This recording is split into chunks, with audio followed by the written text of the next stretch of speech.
Well, Ariete, welcome to Too Much Information, man. Everything good? Hi, too much info. All I'm of glad that to good be stuff. here. Nah, yeah, we're glad to have you. I'm so glad. I'm happy you've agreed, and I'm interested to Thank you. find out a bit more. So, yeah, thanks for doing this. Um, No I've definitely, worries. yeah, thanks. I've definitely. Don't mind me, guys. I'm just eating. Trying to do this. No, you know what it is? I've been just not eating the right stuff lately. I know it's not Okay. even eating the right stuff. I've just been eating more than I should be eating.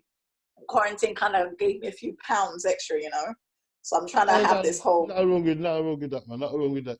You know what I mean, it's easy if you. It's easy to what's it called? It's easy to eat food if you can eat food. Some people struggle, man. So go on, embrace it. You can always do to squat and do I to needed I needed run up some and down. social distancing from my I needed social distancing from my fridge. That's hilarious. But I I'm with you needed though. I'm with you though. I think I put on nearly a ton since this quarantine thing start. So mad. that's how it goes. Yeah.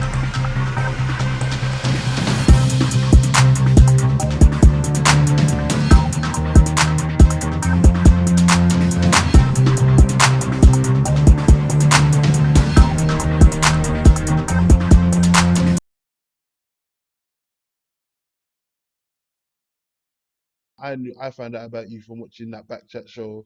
Um, and out of all the people that was on there, you was definitely one of the people, um, especially off the female side, that I could kind of resonate Mhm. with. Um, Opinionated, sound like you'd formed your opinions not just on emotions, but you'd actually kind of formulated a thought pattern. So yeah, it was always someone whose It was point of hard. view. Yeah, I believe you. I believe you. Thank you. Um, so yeah, it was always someone whose opinion that I always kind of wanted to Sometimes you hear. just halfway through. Sometimes halfway in the debate, like you get an idea or you wanted to share your opinion, but because there's so many strong personalities, Hmm. halfway through, sometimes you just forget what you're about to say, and then I hear you. it was hard. It was very hard to articulate yourself sometimes because you kind of almost had to shout or Yeah, just be very strong vocally in order to get your point across. yeah. So it's like survival of the fittest. So I'm glad that at least you know people heard a few things that they were able to sort of like resonate with them. So that's cool. Yeah, man. Definitely, definitely, definitely.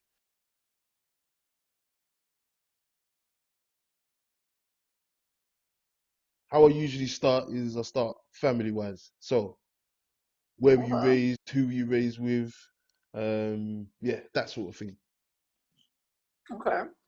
Take it away when you finish the mouthful. So hold on. Who was I raised with? What you mean? How who? Like, as in, all right, some people are raised mum, dad, some people are raised just mum, some people are raised just dad. Oh, like my family unit. Family unit, yeah.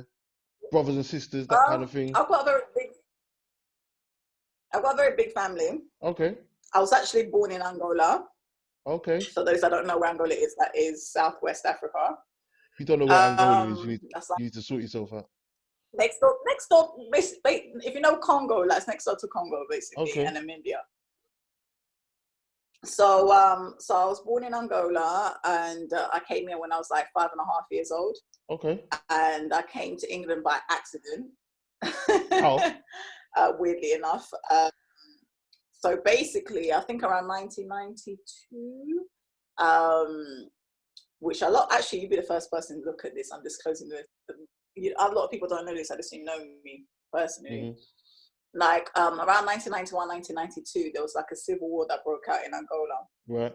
and it wasn't as big as how it was back, I think, in the 80s, early 80s. I don't know, I don't really have that much, don't know all the history behind it, but Hmm. around that time there was two political parties were at war. Here we've got like the Labour Party and the Conservatives. Yeah. In Angola, we've got a party called MPLA, who are the people that govern basically the main party. And Hmm. then we had back in the days a political party called UNITA, Right. which was, it's an old rival. So cut the story short, Mm. something to do with political stuff. Like a civil war, small civil war broke out around them times, Right. and I remember I was at my grandparents' house, my mom's parents, and my mom went out with her sister around that time. So I was with my grandparents and my uncles. And I remember when he broke out, my granddad was just like, everyone in, like told us to kind of all like go inside. And I remember going in a bedroom, like my uncle's bedroom, and we had to kind of lie down on the floor. And we had to lie down on the floor until I remember, I still recall like the bullets and firearms, and it was crazy. And then everything was fine. I think I remember everything dying down, and I was able to sort of come out the room. And I remember, when you have like flashbacks of your childhood, and you remember, I remember like picking up a shell, like a bullet shell, like it was gold, and handing it to my mom's dad, like my granddad. And I can, until today, like I kind of remember my granddad's look on his face, like, we shouldn't be going through all of this because bullets were going through the house. That was the first time I've ever personally experienced this, in terms of like being in the middle of a civil war, and how, because I had a great childhood. Like I had the best childhood in Angola, I had the best childhood when I came in the UK as well. But that was the first time that things got serious back home, and like any of us could have got shot because the bullets were going through the houses. Yeah, that sounds crazy. And my mum wasn't around. We didn't know where. I didn't know where my mum was, anything like that. But fast forward a few months afterwards, like my dad around that time, my parents weren't together. My dad around that time was in the UK, funny enough, because he ended up getting a scholarship to do his master's. My dad was very bright. Like by the time he was like 21, he was already giving lectures, like university level, like maths. He was like really into numeracy, which is so funny because I am so shit at numeracy. So how my dad was a genius in maths, I definitely didn't get that gene from him. That's how it goes certain times still. So he ended up getting a scholarship anyways, because he came here to the UK to do biochemistry because he was interested in the whole biochemistry side of things.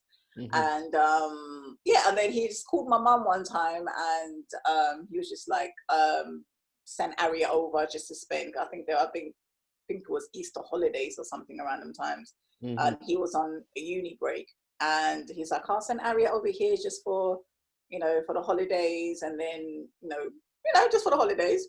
And then the holidays finished, and then he was like, I'll let Harry stay here for a couple months just for her to learn a bit of English, and and then she could go back. Then my mom allowed it, and then cut the story short, I'm still here. No way. But I'm still here. So obviously, stay back home. My mom stayed back home, but she came back. She came to England about, I think, a year and a half afterwards. So I stayed with my dad for like a year and a half.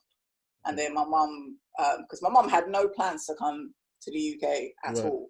So that's how, weirdly enough, the whole family ended up migrating to the UK. Was that my dad went first, and then my mum went afterwards, and then all of a sudden these, my uncles and mine, then obviously along the line, my cousins were born here, my siblings were born here. Okay. And that's basically how I ended up here. So and then I went to go and live with my mom. So I was raised with my mom, in a single parent household practically all my life. But my dad always was, he got married to someone else who I have, who's my siblings' moms, basically, my other siblings' mom. And but we've always been, like, in terms of, like, my dad's always been in our lives in that way, but never in the household, if that makes any sense. So I lived with my mom. So my dad's been part of my life, but not like as the primary carer. You know what I'm trying to say? Yeah, of course. So that's my little background story. So so that means, what, are you the oldest then? No, I'm the second oldest. I've got an older brother. Okay. So I am. We're 7 altogether. So we're quite a big family. But that's nothing. We're 7 altogether in siblings. Do you want to know? On my mom's side, there's 12 of them altogether. So my mom's got 11 siblings. Yeah, that's nuts. Yeah. And that's nothing, because on my dad's side, Oh wow. my granddad, my grandparents, my dad's got 16 siblings, so there's 17 altogether.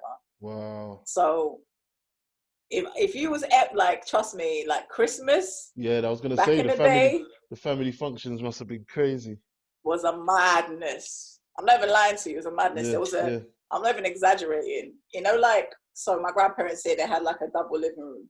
Mhm. And half of that living room during Christmas, it was just for presents. So you had a Christmas tree in the middle, and the whole half of the living room was just literally like a river of presents. Yeah, that's It was nuts. mad.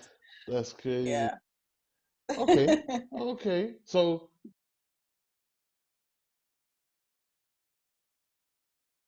you come from a big family. Sounds like if everyone's meeting up for Christmas, sounds like everyone's pretty close. Everyone's kind of strong relationships, strong bonds with each other. Yeah, we've got a very close, for a big family, we've got Yeah, a very close knit yeah, relationship. yeah, yeah. So Mm. then, so school and young adolescence and young adulthood for you. Who were you, what sort of teenager, what sort of young adult were you? I was a good girl, no joke. Okay. I was a goody two shoes. In school, I think people would describe me as a clown, only because I've always been like the Joker type of girl. I've always Okay. been like the comical girl. I was short, but no, you know them short girls, but they were loud. You couldn't see Yeah, them, yeah, but you yeah, could yeah. hear them. Yeah, Hear yeah, them. yeah, Yeah, yeah. that was me. Okay. Okay. And so I had a really great childhood, in a sense. And growing up as well, I grew up in East London practically Mhm. all my life. Actually, in the beginning, actually, when I first came to England, I grew up. No, I didn't even grew up. I was only there for like a couple, like I'll say the first 6 months of my life in Mm. the UK. I went to Guildford, Surrey. Okay. That's where my dad was at the time. He was at Surrey University. Mm. And when I went to Guildford, like, it's weird because it was the first time. It was like basically we were like the only black family in Right. Guildford, Mhm. Surrey. Even the school, even my class, for example, like was just basically predominantly. You wouldn't not even Asians. Like, you predominantly didn't. I can't recall seeing a black person in my year in Wow. school. Yeah. And I still got like the school pictures, Yeah. Yeah. like year You one, say and I was like the your one only like face. little brown skin girl. Like, I'm like, Uh, yeah. So that was interesting because a lot of obviously when people see me now, obviously a lot of people would automatically assume that I'm of mixed race. You know what I mean, like mhm. biracial, but my mixed heritage comes from like back great granddad who was never part of the picture. So in a way, I Okay. kind of was always raised by who's from my mum's side, but so I've always was just been raised with um by my As a whole black African African family child, kind yeah. of thing. So the first time, this is mad, but the first time I ever saw a white person is when I came to England, because I can like believe that. the whitest was me. Like I was the whitest in, like, do you get what I mean? Because Yeah. or like albinos, there used to be a lot of albinos back home. Mhm. But it was the first time I ever saw like white people. And funny enough, I used to be really, as a child, really fascinated Mm. in the weird way, because a lot of like the doll, like Barbies and Yeah. Cindy's, they Yeah. all used to be like white blonde hair, blue eyes, a whole Yeah. typical Yeah. look. So as a child, I always used to be like wow, like like almost in amazement, because I never Barbie's grew walking up. around. Yes, because I used to see them on TV only. So when Yeah. I saw them firsthand as Mm. a child, I used to just be in fascination, like, oh my God, like, wow, like blonde hair, straight, and they had blue eyes. And that's something I Mhm. never Mhm. experienced. And people wouldn't know this about me and my life experience. Okay. But yeah, but in terms of teenage, and then obviously we left from Surrey, and then from Surrey we went to South London, Mhm. Wimbledon, and yeah, I played a tennis or two. Okay. No, I Is that what's didn't, going but on? Is I that what's going did on? play a tennis or I was like, right, bossy. two. I was in the posh ends of South London. Yeah. And then my mum came, and that's when my mum first moved she moved to South London, but she was in Tottenham Broadway. And then obviously I Okay. went to go and live with her for a few, and it was there for a few months. And then I think when I was like, 7.5, going on 8. When I was 8 years old, we moved to East London, and been in East London since I was 8 years old. So Okay. East London's been my life Okay. since. So shout out East London. And yeah, I had a good Nah. child. So I had a good I can't complain. Yeah. My mom, I won't say I can't complain. My parents can't say nothing. I was like, Yeah. just a normal child, went to school, chilled with my friends. I was very into sports. I've always been Okay. I used to be like a tomboy Okay. when I was a kid. Mm. I used to love basketball. I used to love athletics. I used to anything to do with sports. That was me. Growing up, I used to like that type of things. I wasn't really into. I only started getting interested in boys really late at a late age. In terms of, I was like 15, going on 16. Okay. Yeah, 15. I was like 15. That's when I was like, oh, boys. But before that, I wouldn't even blink. Do you get what I Yeah. mean? I was Yeah. like in year Yeah. 10, going to year 11 before I even cared about boys like that. Mm-hmm. Because I was just such a tomboy. I just loved doing activities, which is a good thing. So no, I never actually got in trouble or anything like that. Mm-hmm. My older brother, he used to be the troublemaker. Mm-hmm. He was a troublemaker, funny enough. He's the one that used to end up doing stupidity on road and Mm-hmm. getting caught up in the whole road lifestyle and so forth. Mm-hmm. And but to a point where he actually had to get deported. He wasn't Oh wow. deported by the government. He was deported by his African family here because he wasn't listening. So that's how African Yeah, that's it. families roll. Yeah, yeah. You get me? Yeah, you get sent So home. he was sent back home. He was 18 at the time, and obviously he just wasn't fixing up. And my dad went back home around that time, and he just said, "Yes, send my brother home." Obviously he cried. Everyone cried. I was like, Yeah, "Oh my days, bro, that's peak for you." yeah. And he was like, because he's only like 2 years older than me, so I was like Okay. 16 at the time, and we was all like, oh my god, because in reality we all left there when we was babies. We Yeah, was yeah, toddler, yeah, yeah. 5, we was kids. So our whole life has been the UK. So for you to say that you're Mm-hmm. going back to Africa, it's like what? Mm. But that was the best thing that ever happened to my I was gonna brother. My say, brother sounds was like hit. it. Sounds like it would be The best thing, my brother's a pilot now. crazy. Crazy. Yeah, And here he was. But I mean, when you see these road youths, like these yeah, wagwan bram, yeah, and doing the whole, them youths, like you feel like I think my brother wanted to be a rapper, and this is why for me it's like the vision and the dreams that these young people have are so limited. mm-hmm. And the environment plays is such an important factor in how these young people kind of blossom. Mm-hmm.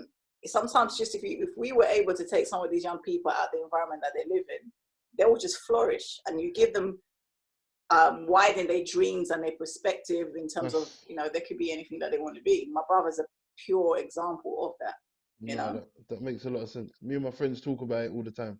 That there is a lot to be said for just broadening a young person's experience, Mm-hmm. how much of a positive influence that can be. You like to think that every idea that we have is, you know what I mean, all our own, but sometimes it is seeing something that sparks that thought in your mind, you know. So and it's funny, I've got a friend that he never had a passport until he was 25. He'd never been Oh out of wow, London till he was 23. Um, that's mad. Do you know what I mean? And I'm like, he's a couple years younger than me. So, but at this time, look, that's what I Mm-hmm. mean. It's like, can you imagine the Had scope? was he here for a long time? Like, No, was he born here or he was when born here. He was born he was here, born here? but That's mad. he'd never left London. Do you know what I mean? Or That is like when so I say mad. maybe outskirts, like you know what I mean, Enfield Mm-mm, and like mm-mm, outskirts, but never like really gone to like Liverpool or Manchester or let alone France, let alone Africa, let alone Caribbean. mm. But when he finally got his And that's passport, so he was out there. important. Come on, it changed his whole outlook on life. From the first Mm-hmm. day we went away to a little like a music festival, and you could just see the difference straight away. Now he's just seeing a different, like the shit that's in the ends isn't all that exists in this world. there are other opportunities, there are 100%. other It people, you limits, know? 100%. It limits the young people's minds Definitely. so much. Yeah. But Especially in these yeah. big cities, man. You know? This Hmm. oppressive buildings and but yeah, let me not get on my soapbox. I know how it is.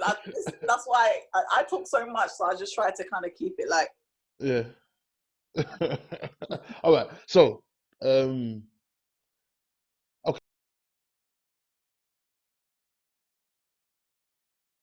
Okay, so yeah, what I wanted to do, I wanted to piggyback off where you were saying like you didn't really get interested in boys till you was a bit older. Um, so let's talk about love then. Love. Do you believe is it real? If love is real, or about my love life? We'll get to that. We'll get to that. But that's the first question I want to ask you. Do you believe in love? Is it real? Is love real? Yeah. Romantic love. Of Is in course love. it is. Okay. Not 100%. Love is. Oh my not everybody days. I does. love love. Okay. And so what is it then? Oh my love. God is love. Love is love. Oh gosh. Love is part of us. Do you get what I mean? Okay. I'll tell you why. It's 100%. Love is 100. Love is part of us. It's part of our DNA. And I'm not even going to go into Okay. spirituality now because I'll say God is love and God is a reflection You of us. can you But can say there's whatever is nothing your more truth. powerful.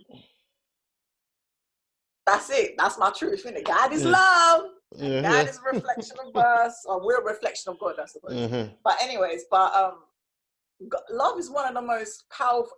Even like the worst human being in the world Mm-hmm. loves something or someone. Do you understand? Mm-hmm. Love is something that I'll say it's one of the most powerful things, more powerful than, I'll say fear is the second most powerful thing, but love Okay. is more powerful than fear.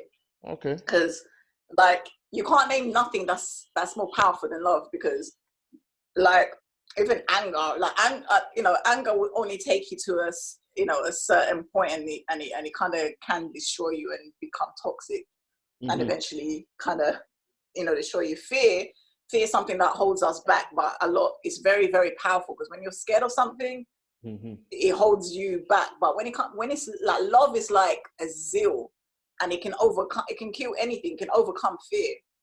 Because for Mm-hmm. example, if I told you, or if someone told me, Ariete, jump in this deep ocean and there's sharks there, I'd be like, hey, you're mad. You best jump first. Obviously out of fear, you're not going to jump in a pool in like an ocean full of sharks. Mm. But if my child was in that ocean and someone said jump, no one would even have to tell me jump. Yeah, I hear you. That's a natural instinct thing out of the I hear love you. I've got for my child, because I hear love you. will make you do the most craziness. Like it will shut down fear. Do you understand what I'm saying to you? I hear So you. love is beautiful. Love is beautiful. Love is beautiful. Love is beautiful. Okay. If there was All more right. love in this world, the world wouldn't be in a situation that it is now. All right. Now I want you to get I mean, specific love. with me. Now I want you to get Yeah, go on. specific with me. Describe what Go is on. the definition of love? So, Compassion. okay, now we're talking. Now we're getting to some things I can understand. Let's go. Yeah, love is compassion, is care. Mm-hmm. Love is selfless to a Okay. certain extent. Mm-hmm. It's the elements of love, because it's hard for you to define love. It's more of the elements of love Okay. that makes love. That's interesting. So yeah, that's how I see it, because it's more of a feeling. Mm-hmm. Because you can't. It's the one thing that you can't actually make someone feel, unless, you know what I mean. It's that. It's the freedom. That's why even in, like, for example, obviously I'm a Christian and so forth. Even in the scriptures, like when you learn about the love of God and blah blah blah, one Mm-hmm. thing that that God could even force us to do is to love Him. Like, so love can't be That's forced. interesting. It's a Mm-hmm. free. It's the most powerful thing, because you can make someone scared of you. You can make Mm-hmm. someone get angry. You can make someone have every form of emotion towards you, but you can't make someone love you. that's one thing that's what I'm saying. It's just that it's unique in it is because it's what comes from it, like the compassion, the care, the selfless, the sacrifice. It's all these. It's like formula. No, I hear you, You and know? I think that thing that you said at the start was the most. That's an interesting definition that you gave it. Like you can't really describe it completely, but you can talk about the elements that make it up, and that's an interesting thing. That's gonna stick in my mind. So thanks for that. All right, what I would ask you there is, what's the strangest thing you've ever done? What's the strangest thing you've ever done for love? The strangest thing I've done for love. Yeah. In a good way or a bad way? I'm leaving it up to you. Strangest thing? Oh gosh. It's hard to answer that because you said strange, so that can be interpreted in a different way. What's the strangest thing? I don't want to use the word regret because I don't really think regret's that's the right thing to use. I didn't want to lead you in any direction. No, I get what you said. You're trying not to like it's a lead on type of question. Strangest thing, I feel like the strangest thing for me is basically just giving out so much of my love and forgetting to love me in the process. Okay. So that's the strangest thing I did. What does that look like? That looks very toxic. Because what happens is you become if you really know what love is and understand the elements of love, you then understand that what you're receiving are not those things that you should be receiving. And if you're someone like me that loves love and is a compassionate, that just loves to love, it's a very you have to be very wary and very cautious, unfortunately, because sometimes if you're not in the right situation, or if that person that you're with doesn't understand how to love, because some people can love you, because I don't believe that the person that I was with didn't love me. I do believe that that person loved me. That person just didn't know how to love me. And sometimes people don't know how to love someone because they don't know, because one, maybe they've never been loved in the way that they should have been loved. And they don't, and so they're still almost transitioning and trying to find themselves. So they basically, because love is, like I said, selfless. So when you become selfish, you don't know how to love. So it's just, I feel like it's the lack of understanding of love, and sometimes even with ourselves. So a lot of the time, I feel like the strangest thing is for me being someone that's a very loving person and loving love. I forgot to love myself in the process of loving someone. That makes any sense? It definitely does. It definitely does. Okay.